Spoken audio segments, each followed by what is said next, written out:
Hi friends, வீட்டில் எப்படி நெய் செய்கிறதுன்னு பார்க்கலாமா?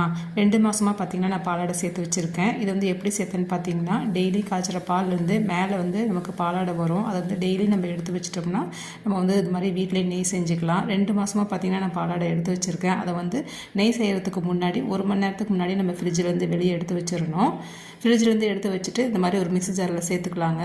சேர்த்துட்டு இதோட கொஞ்சமாக ஐஸ் வாட்டரை சேர்த்து இந்த மாதிரி அடிக்கும் போது இந்த மாதிரி இங்கே பாருங்கள், இந்த அளவுக்கு மேலே நல்லா வெண்ணெய் திரண்டு வந்துடும்.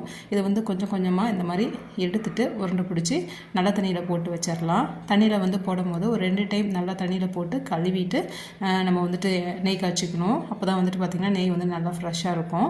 இந்த மாதிரி கழுவிட்டு திரும்ப வந்து ஒரு கடாயில், இரும்பு கடாயில் போட்டு நம்ம நெய் காய்ச்சிக்கலாங்க. நெய் காய்ச்சும் போது அடுப்பை சிம்மில் வச்சுட்டு நெய் காய்ச்சணும்.